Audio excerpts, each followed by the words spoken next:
Boa noite, gente. Boa tarde, aliás. Penúltima palestra. Quem que está cansado aqui? Quem que está energizado aqui com o Epicentro? Aê, show de bola, show de bola. Eu também estou sentindo muito forte a energia, cheguei hoje, e o pouquinho que eu vi, falei, aqui é um lugar de gente muito legal, gente empreendedora, eu acho que a gente tem coisa bacana para contar para vocês. Responsabilidade é tanta que eu trouxe cola, vocês não estão vendo que ela está aqui no chão, e de vez em quando eu olhar para o chão, vocês fingem que eu estou refletindo sobre o futuro, tá ok? Vou contar um pouquinho de história, e é uma história interessante, né? Vocês devem ter visto o tema da palestra, entre a tradição e o desafio, e vou começar um pouquinho pela tradição. Muitos de vocês estão iniciando empreendimentos a partir da sua própria ideia. E hoje nós temos recursos tecnológicos muito legais para desenvolver projetos. A gente pensa em programas de informática, em atividades que nós podemos vir a fazer utilizando recursos de comunicação. Agora eu quero transportar vocês para 1938. Tá? Em 1938, uma menina de classe média alta, estudava no Colégio Caetano de Campos e teve um incidente. Ela, de repente, enxergou tudo vermelho, ficou tudo vermelho na frente da vista dela e ela parou de enxergar. Consultou médicos, consultou vários especialistas, consultou muitas pessoas, até pai de santo foi atrás, mas perdeu a visão. Ficou cega com 17 anos. E não havia cirurgia que a salvasse, ela tentou fazer algumas cirurgias, não funcionaram. E a pessoa cega naquela época, a única alternativa era ir para uma escola especial, depender de caridade alheia, ficar em casa e não ter nenhuma possibilidade de inserção no mundo. Mas essa menina, ela viu que havia uma esperança de fazer alguma coisa melhor se ela tivesse a ajuda das pessoas, e as amigas dela a ajudaram, lendo os livros que ela precisava, fazendo com que ela tivesse acesso à leitura, tivesse acesso ao mundo da cultura, e ela conseguiu ser a primeira aluna cega a se formar numa escola normal no Brasil. O nome dessa moça era Dorina de Gouveia. E Dorina, muito grata pelo privilégio que ela tinha tido de ter essa formatura, e como educadora, assumiu a responsabilidade de fazer algo mais. Havia outras pessoas como ela, que precisavam de ajuda, que precisavam de apoio, assim como ela teve essa oportunidade. Dorina criou uma entidade, ela criou uma ONG que se responsabilizava para fazer livros para pessoas cegas. E ela e as amigas pegavam e faziam manualmente, com uma agulhinha e uma régua, perfurando 6 pontinhos que correspondem ao braille, fazendo um trabalho artesanal, o que não era suficiente, mas que saía livro de 1 em 1, e ela criou uma fundação para o livro do cego. Essa fundação nasceu recebendo um apoio. Dorina foi aos Estados Unidos estudar políticas públicas, foi pesquisar sobre a matéria e trouxe os primeiros equipamentos daquela que hoje é a maior gráfica de braille da América Latina. Esse foi o trabalho, o legado que ela deixou, e isso, nós estamos falando, esta etapa em que ela fez esse trabalho, essa fundação surgiu em 1946. Então, uma pessoa com essa grandeza, cadê, como é que... Aponta para onde? Passa. Essa moça aí, que está aí conversando comigo e com meu pai, ela, então, durante 50 anos ou mais, dirigiu a Fundação para o Livro do Cego. Foi uma figura carismática por trás disso. E, além disso, foi uma figura exponencial no mundo. Ela foi presidente da Organização Mundial dos Cegos, foi diretora, foi nomeada secretária especial de assuntos da pessoa com deficiência e ficou nisso durante mais de 20 anos em cargos do governo federal. Enfim, era uma pessoa de uma grandeza imensurável, uma grande mulher. e que um dia resolveu fazer uma grande mudança na Fundação para o Livro do Cego. Essa fundação passou a se chamar Fundação Dorina Knoll, no momento em que ela percebeu, aos 80 anos, que já não poderia mais ser a gestora à frente da fundação, e levou para empresários começarem a gerir essa entidade. Nessa ocasião, ela levou esses empresários para a gestão, e os empresários começaram a transformar a entidade, que era constituída de sonhos, numa grande organização. Isso gerou um grande aumento de produtividade, um grande aumento de qualidade de serviços, a fundação cresceu bastante, mas, por outro lado, ela começou a se burocratizar um pouco. Algumas coisas que eram estruturas, ela começou a se tornar muito tradicional, muito fácil de fazer. E aí, a Dorina, dá para andar mais um pouquinho os slides, até chegar num... que era uma pessoa palestrante, vai um pouquinho mais para frente, anda mais uma, deixa aqui. Quando ela transmitiu isso para a atividade empresarial, a fundação cresceu muito, foi o momento em que eu me encontrei com ela. Ela convidou o Ademir, meu pai, que está nessa foto com ela. Eu fui convidado junto, começamos a fazer parte do trabalho da Fundação Dorina como voluntário, mas fazendo um apoio e deixando que a presidência acontecesse, estava tudo indo muito bem, até que veio uma crise. Grande parte da receita da Fundação Dorina vinha do MEC, que comprava os livros em braille da Fundação. O MEC resolveu que não ia mais comprar livros em braille. Então, o orçamento da Fundação decaiu em 80%. Então, imaginem o negócio de vocês, seja qual for, perder o cliente principal e cair 80%, e vão pensar o que se poderia fazer. No ano seguinte em que isso aconteceu, haveria sucessão para a presidência da Fundação. O presidente que assumiu olhou para as contas e renunciou com 2 meses de cargo. A Fundação ficou sem presidente e a Dorina estava doente. Estava com 91 anos de idade.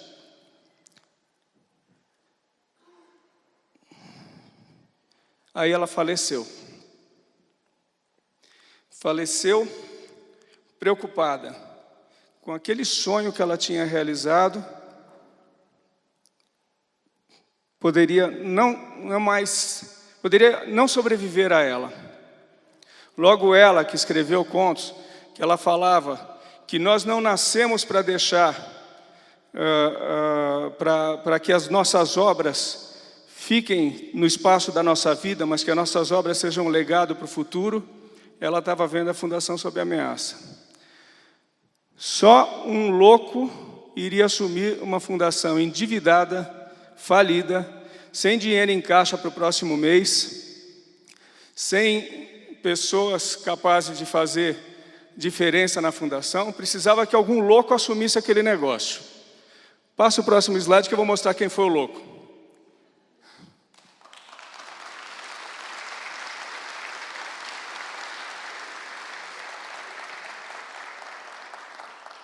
Esse maluco, eu vinha, para mim a minha vida estava tranquila, eu tinha um escritório de advocacia, ganha bem um advogado, a gente tem um bom trabalho, tinha a sociedade. Eu lembro que quando eu falei, eu vou ser presidente da Fundação Dorina, meu pai, que era meu sócio, falou assim, não faça isso, você vai se enrolar com o problema. Minha mulher falou assim, vou perder meu casamento, ela está aí até hoje. Não perdemos, né, amor? E com todos os conselhos contrários, o louco aqui assumiu a fundação e nós passamos a fazer uma coisa. Existe uma coisa muito bacana. Não tem dinheiro, isso está no livro O Devir, do Roberto Tranjan, uma frase que eu acho sensacional. Quem não tem dinheiro tem que ter conversa. Conhece, né, do Devir? Então, passa só um pouquinho, vai passando os slides um pouquinho. Então, a gente começou a conversar com as pessoas. Porque o que se percebeu é o seguinte, quando falta dinheiro, as pessoas ficam sem salário, a fundação já tinha perto de 90, 100 funcionários, hoje está com 130. A gente precisou conversar muito para resgatar as pessoas do processo de estarem magoadas com a fundação. Mas o que fez realmente as pessoas ganharem força, ganharem contato, foi a noção de que estava junto com elas um cara de braço, com vontade de fazer, que arregaçava as mangas, disposto a fazer alguma coisa com elas, junto com todas elas. Então, nós começamos a trabalhar. A primeira coisa que nós fizemos foi reestruturar a gestão. Algumas pessoas que burocratizavam, que estavam ainda apegando-se à situação de poder dentro das organizações, tive que desligar, mas em compensação, ao saírem essas pessoas, nós começamos a formar um time. E o time todo, vai andando os slides, por favor? Ah, consegui. O time começou a fazer a entidade crescer.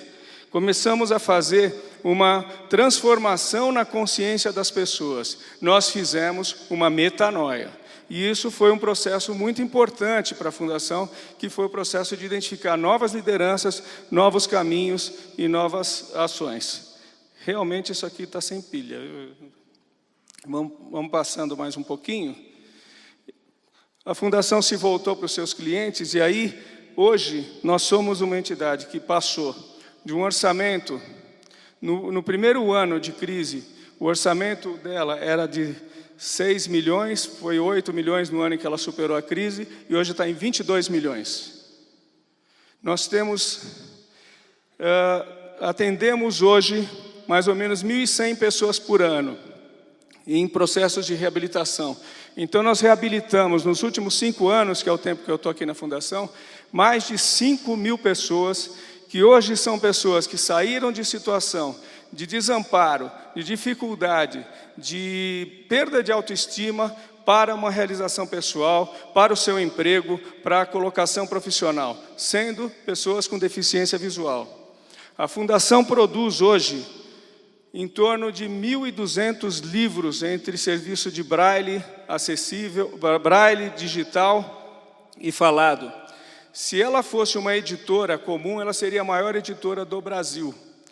E esse é o grande projeto que nós chegamos com esse processo. Há grandes números da Fundação, mas isso tudo baseado numa equipe que estipulou seus próprios valores e seu próprio propósito. E esse foi o grande diferencial que nos levou a avançar. Por favor, dá para avançar?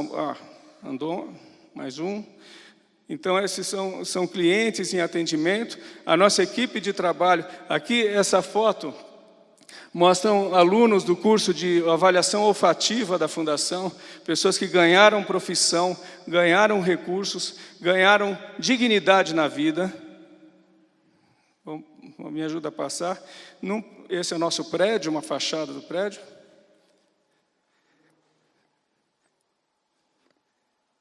Era só ligar o aparelho. Que coisa fantástica, tecnologia é tudo nessa vida.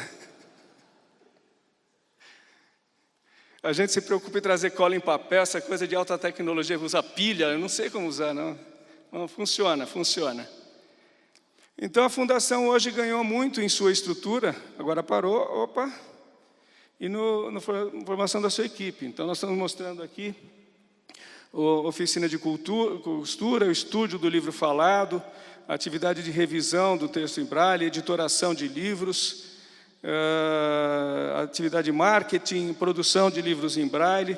Enfim, hoje a Fundação Dorina tem 70 patrocinadores de projetos institucionais, 400 clientes de serviços, são empresas que contratam a Fundação para fazer programas de acessibilidade, consultoria, empregabilidade, 350 voluntários associados, 130 colaboradores remunerados, e 16 mil doadores. A gente estava vendo a palestra, 2 palestras atrás, né, do Tiago, uma palestra sensacional.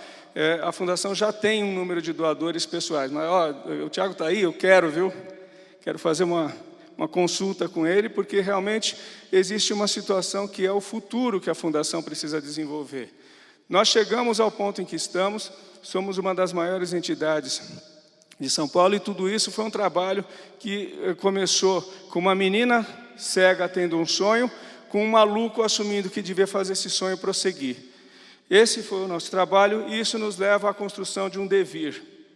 Existem 6,5 milhões de pessoas com deficiência visual no Brasil.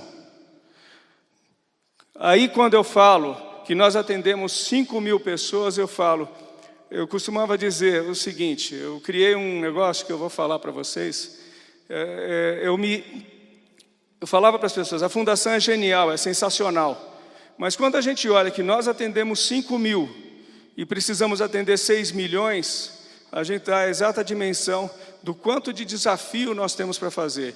E o nosso dever é chegar nesses 6 milhões de pessoas, trazendo educação, trazendo livros, trazendo vantagens, iluminando a vida dessas pessoas, que esse é o propósito que nós nos fazemos.